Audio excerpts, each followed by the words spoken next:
Hi, welcome to PG6's channel. This is going to be a video on my two favorite rifles. Not just types of rifles, but in particular, the two favorites. Currently, which this changes a lot, I'm a rifle kind of guy, so down the road we may have to redo this video again. But for now, rifle number two, my AK-47 from DDI. This is Destructive Devices Industries. The AK-47U. The U stands for underfolder, according to all other people. That's kind of stupid because in all the Russian guns, U usually stands for short. But anyway, it's a great gun. If you like underfolders, you should go buy this gun right now. AIM surplus. I don't know if they have them in stock right now, but they kind of go in and out of stock. When they're in stock, they're $7.99. They come with a black Bulgarian style grip. I replaced it with a real Bulgarian grip that's that orange Bakelite color.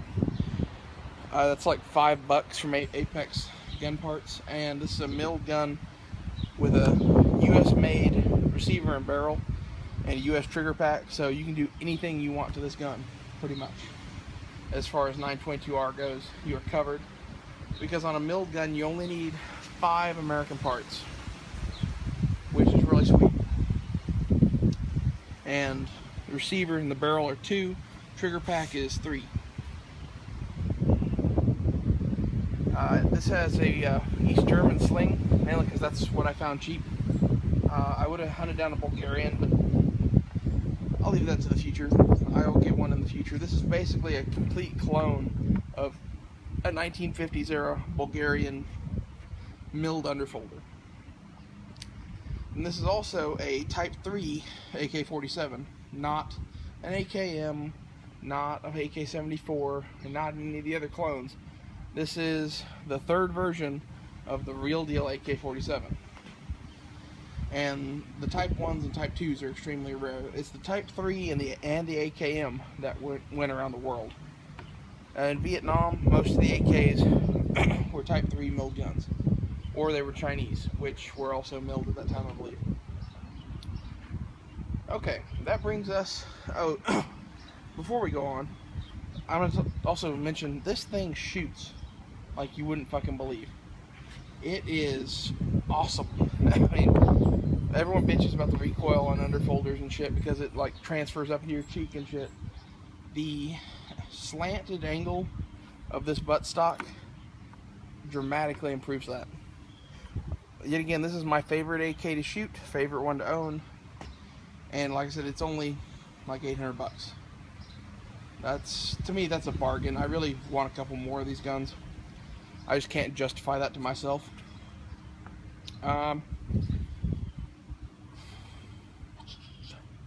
Rate of fire is really what's most impressive on this gun to me. Sorry about the bounce there. My tripod sucks. The rate of fire on this gun is incredible because of the excellent gunsmithing job done to this Tapco G2 by DDI, combined with the extra weight being built. You can just fucking crank rounds out of this thing if you're just going dirt shooting. And at the same time, if you go target shooting, it groups like an AR-15. And we're talking, like that, inside 100 yards. Which is impressive for an AK. AKs at 100 yards generally are, more like that. That brings us to gun number 2, or gun number 1 actually. See if that's still in frame. Of course it's not. This is a Colt Carbine clone, Vietnam era. It's a clone of an xm177e2. Give you both sides of the thing, because this is actually the cool side of this to me. Actual Colt tactical carbine receiver, all Colt parts. It's built to be an exact clone of what our special forces were using in Vietnam. The sling you see on it is a what's it called, general purpose utility strap.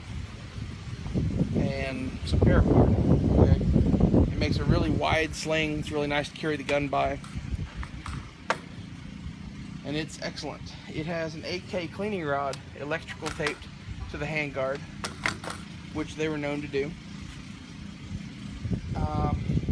This is just my favorite rifle. It is awesome. It has the real aluminum buttstock, not the polymer ones. This is actually like a acetate coated aluminum. Okay, so covered the buttstock. Sorry for the break there, but I had to go do something. Those stocks are pretty rare and pretty expensive. I think for what this is, it needs it. I would not hesitate to run the polymer stock either, okay? Especially as a short-term thing. And I wouldn't pay, you know, a crazy amount for one of those, definitely. I got this one kind of thrown into the deal. Pistol grips. These are both the old school model Bakelite pistol grips. If you look at them up close, let me see if I can get you a good shot. See how they kind of have that modeled look to them, little tiny circles all over them? That's what I'm talking about. Those are real early Vietnam era pistol grips. Now, this one is whole. This one has been made a field expedient vertical foregrip. It's bolted on. I don't know if you guys can see down in there. And what it's bolted onto is a pretty rare item as well. These are 6-hole handguards. There's a hole being covered up there, but you can see there's none back there. So they only have 6 holes in the top. They didn't make those very long. Those were, you know, the first generation of guns, which this is kind of a copy of. Now, these guns were all full auto, and they were all short barrel rifles. So this one has a 1990s era police issue lower, which has the right markings, at least more correct than other markings, and it has a pinned and welded moderator. And this moderator is not a real Colt moderator, because the real Colt moderators have to be registered as NFA items. They're considered suppressors because they have a baffle stack to build up back pressure to make the gun work better. This gun was put together using some more modern gas port sizes, so it really doesn't need that. Plus it has a little bit of extra barrel, which helps with that. And then this moderator is made by Total Silence. It's kind of a copy. However, Total Silence hasn't made these in a long time, and it's the most correct of all the fake moderators. I have one of Brick's moderators from AR15.com in a bag in my office. If I ever want to build another one of these, I saw that on there. I was like, okay, I'll score one of them. And then I ran into this later. It's a great little flash hider. Really, unless you're going for this kind of look and you want a clone of an old war gun like this, there's no reason to buy that. Because these are actually go for big money now too. This whole gun, believe it or not, if I were to sell this thing, I would get a lot. Okay? I would not take less than probably $3,000 for this gun as it sits. It's really probably only worth about $2,500. And you might say, well, why is it worth that much? Well, the stock is $500 with the tube and all that shit. The lower receiver is about $500, $600, and this is $400 or $500. And you figure in how rare all of the rest of the shit in between is. That's adding at least $1,000. So I figure it's worth about $2,500. I wouldn't take less than $3,000 for it, and really I would probably tell you go fuck yourself if you offer me $3,000 cash for it. It's very rare and very hard to get hold of. If you want a really good picture of this, go to my Instagram, PG6nut at Instagram. There's a picture of both of these guns on this table that is better than the view I can get on video. It's just how it is out here. Anyway, how it shoots. Shoots great. This has a GI trigger that's been gunsmithed a little bit. When I found this lower, It was on a race gun, and it was on a friend of my family's gun, and he was selling the gun and had an extra lower sitting right there next to it. And I was like, okay, I don't want that lower, and I don't want that gun. Sorry for the bump. But I'd like to have that Colt lower. It's like, you take that out of there, and you put that other lower in there, how much would you charge for the Colt lower? He's like, $400.